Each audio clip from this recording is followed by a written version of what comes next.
The importance of this question cannot be overstated. If the Prime Minister knew that a member of his Liberal caucus was working to keep 2 Canadian citizens arbitrarily and illegally incarcerated in windowless cells, potentially being tortured, he knew that and did nothing, that would be a devastating scandal against our national interest. Welcome back to the channel, everyone. I'm Cypher. And I'm Fox. Before we get started, please hit that like button, subscribe to the channel, and ring that notification bell so you don't miss our next video. We, as well as some of our viewers, have noticed that whenever we put up a video specifically around the China interference scandal, that YouTube seems to be suppressing it in the algorithm when presenting it to viewers. What does that mean? It means that only people that are subscribed to the channel are even seeing these videos as options to click on typically. This is something that does go on, as we have worked with a YouTube advertisement firm recently, and they were the first to point this out to us, in that Google Ads and YouTube were suppressing any videos that even mentioned the word China, CCP, or People's Republic of China. If you could do us and all Canadians a solid and please share these videos, that would mean a lot to us and in the fight against censorship as well as the Liberal agenda. Today we return to the highly anticipated question period after the story broke last night about the allegations of Han Dong conspiring with the Chinese diplomats to keep 2 Canadians imprisoned in order to benefit the Liberal Party. Here are 2 tweets that were posted by Jagmeet Singh and Pierre shortly after the story broke, both in lockstep agreement about what should follow. Trudeau was able to avoid this question period as he was meeting President Biden today, and I wish I could say that his party did not disappoint. 1,000 days, the 2 Michaels sat hopeless in a windowless cell, fed in doggy bowls that were slid under their door, going 8 months without seeing consular support. Yet according to Global News, a Liberal MP allegedly contacted the Chinese consulate and encouraged them to delay the release of these 2 Michaels for partisan Liberal gain. The intelligence services that came up with this information to the media would have told the Prime Minister. When did they tell him? Okay, so up until now, our assumptions have been that if CSIS knew, then the Prime Minister's office should have known. So this also seems to be Pierre's understanding as well, in that the CSIS operatives would have turned all of this information over to the Prime Minister's office shortly after they've received it. So if that's true, then the Prime Minister has known about this for the last 2 years. The other interesting thing about the way Pierre was speaking is he wasn't his usual jovial self. I think that was more than appropriate today, but he has a certain seriousness in his voice that we haven't heard up to now. The Honourable Minister of Foreign Affairs. Thank you, Mr. Speaker. Let me be clear. Bringing back the 2 Michaels, Michael Kovrig and Michael Spavor, was the utmost priority of this government, of all members of this House, of all Canadians across the country. For 2 years, we've worked tirelessly to make sure that these 2 Michaels, which were arbitrarily detained by China, would be coming back safe home. That's what we did, and that was the only priority. Thinking otherwise is actually false. Okay, thank you, but that wasn't even remotely close to answering the question, but I guess we should get used to that by now. Leader of the Opposition.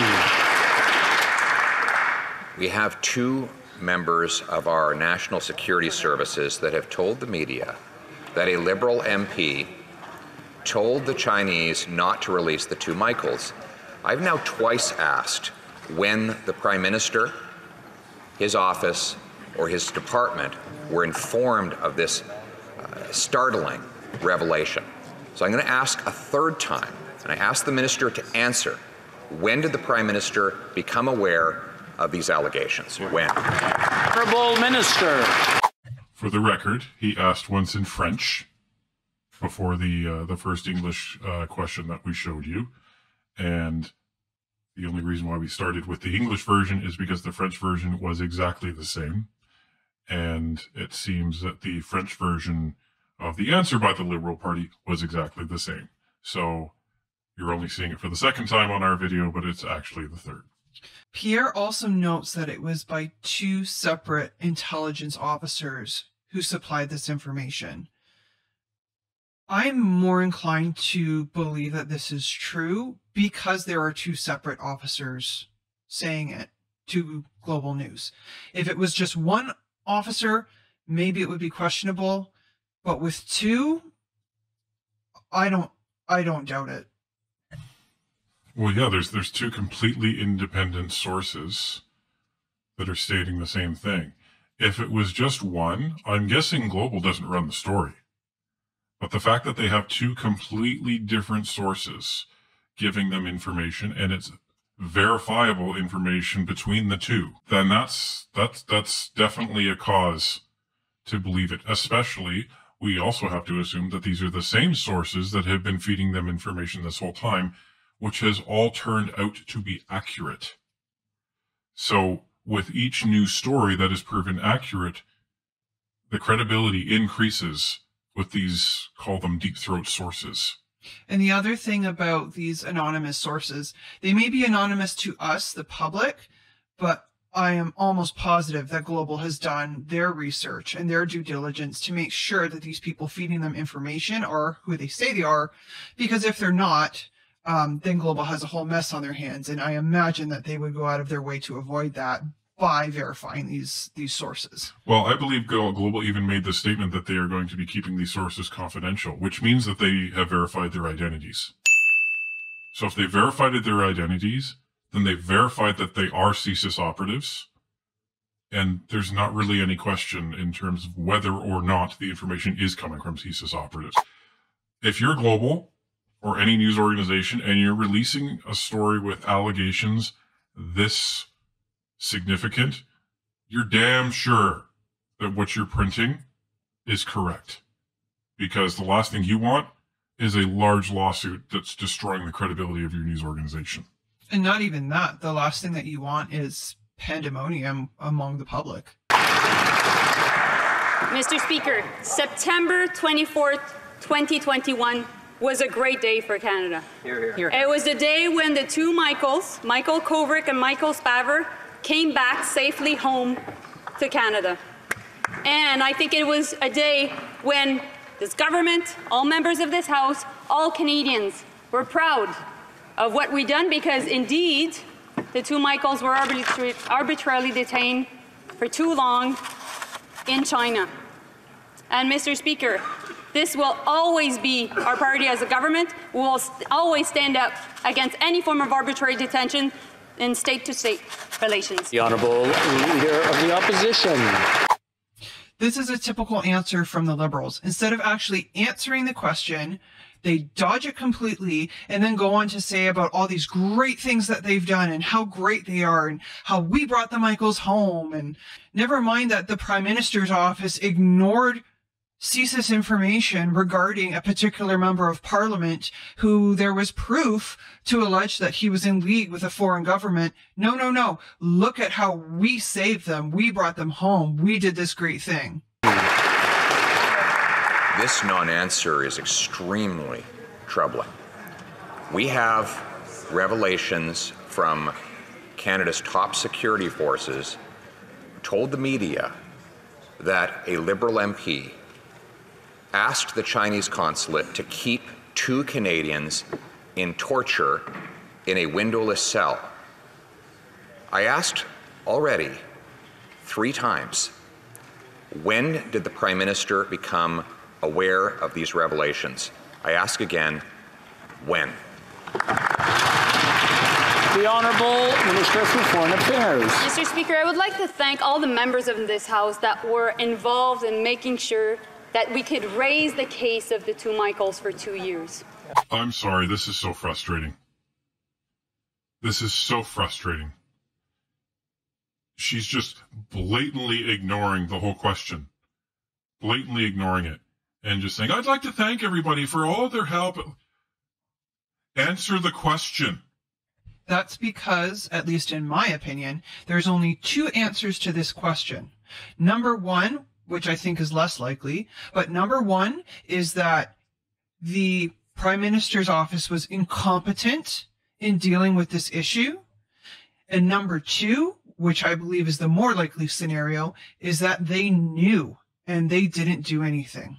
Actually, there's three. The third one is that CSIS never provided that information to the Prime Minister's office, which is frankly impossible. So yes, either Trudeau disregarded it and was incompetent, knew about it and was complicit, or he didn't receive it at all. But poilievre is right. These non-answers, every single non-answer, is becoming more and more concerning and more infuriating. Because the more you're asked this question and the more you just ignore the question, you're actually signaling your guilt. You're actually signaling that the Prime Minister knew all along, and that's going to give us an extreme problem politically to tell you that. So we're just going to ignore it. Because we worked with friends and allies, different states around the world, to make sure that we could advocate their case, and that on September 24th, 2021, they would be coming back here in Canada. And so in that sense, we will always stand up against any form of arbitrary detention. This is part of our priority in terms of foreign policy. In April, in Toronto, we will be hosting an arbitrary detention summit because the world needs to know that what happened to the two Michaels was unacceptable. The Honourable Leader of the Opposition. The importance of this question cannot be overstated. If the Prime Minister knew that a member of his Liberal caucus was working to keep two Canadian citizens arbitrarily and illegally incarcerated in windowless cells, potentially being tortured, he knew that and did nothing, that would be a devastating scandal against our national interest. So I am simply asking for the government to clarify. On what date did the Prime Minister find out the revelations that one of his MPs may have helped keep our people in jail? The Honourable Minister. You can just feel the tension in this room right now. There's no yapping from either side on the questions. There's no reacting to the answers. There's no reacting to the questions. It's just dead silence. Everyone understands the seriousness about this, and both sides are just trying to play to the script as carefully as possible, despite the Liberals executing an abhorrent version of how to respond to this. This is beyond disgusting. I don't know how any of those Liberal MPs can sit there and just put up with this. Like, I get it, it's your party, but some things are more important than an allegiance to your party. Like, these are men's lives.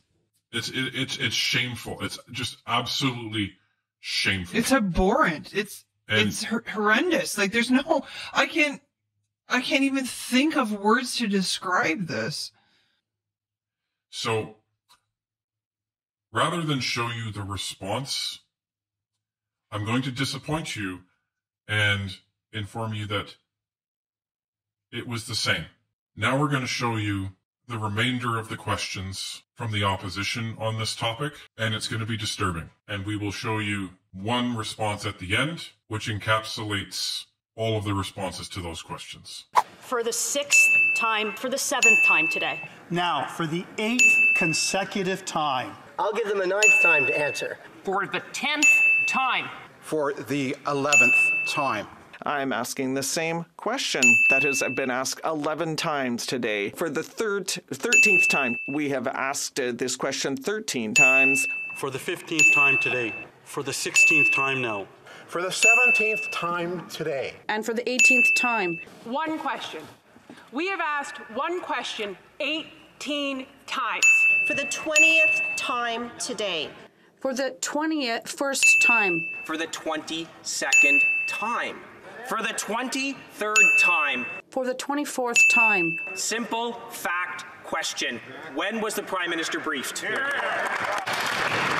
Speaker, I assure my colleague that this government has set up the appropriate mechanisms to deal with the allegations with regards to foreign interference in our elections, through the creation of NCICUP, through the creation of INSIRA, and now through the appointment of Mr. David Johnston, who was initially appointed by Stephen Harper, a former Conservative Prime Minister, an eminent Canadian who possesses the qualifications, the experience in the law, and the wisdom to help us navigate around the important challenges of foreign interference. But no member in this chamber should have any doubt whatsoever as to the way in which we are protecting our institutions and ensure the return of the two Michaels to Canada.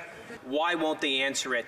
They won't answer it because the answer to this question is so damaging to this Prime Minister and so damaging to this Liberal government that they will continue to obfuscate. So this is the most remarkable question period I think I've ever seen. Because the same question, so as a minister, you only get a certain number of questions you can ask. And almost all of the ministers used up their questions with the exact same question. And their Liberals answered it virtually the same way every single time, which was they didn't answer it at all. They ignored the question and just put out their talking point. And this is just a sad and shameful day for the governing party in the Canadian government. This makes me ashamed to be Canadian, to know that my government was helping to hold two fellow citizens in a foreign jail. We should all feel ashamed of our government, regardless of how we voted. This is horrific. I don't even have words for this. Like, I keep stumbling over my words because this is so inconceivable to me that a Canadian government would support the unlawful detainment of two of its own citizens. When the Bloc and the Conservatives and the NDP are all agreeing and are not taking jabs at each other, you know this is serious. Because this is extremely serious. Allowing a foreign government to keep two citizens captive. It's again, and I know all of you at home are just, you're doing a face palm, you have your forehead in your hands, you're just shaking your head in disbelief. And that's been our reaction all day. And I wish we had something better to sign off on, but we're going to keep on top of this and keep releasing videos, even if it's only, seen by our subscribers. Please share them if you can. Yeah. Honestly, it's just to get the word out. YouTube is suppressing these videos at the moment. Canadians need to know. Canadians need to know, and the big media is not going to tell them. Global's on side right now, but who knows for how long. Yeah, the issue is the news cycle. The interesting thing I do find, and I'm starting to love these CSIS people more and more, they seem to understand the news cycle. Because they didn't release this all at once, right? They've released drips and drabs, and you'll notice, as we have, that when the story starts to die down out of the news cycle, something new is dripped out, and then it takes center stage again. And then that starts to die down, and then something new comes out, and that takes center stage again. So I think what they're doing is very strategic, and how they're doing it is even more strategic. They're doing it in such a way where it's constantly in the news cycle, and it's a new element every single time. But that also should give us all an extreme amount of concern, because it makes you ask, how much is there? How deep does this rabbit hole go? And the frustrating part about all of this is there's one guy who does know, and he's not talking.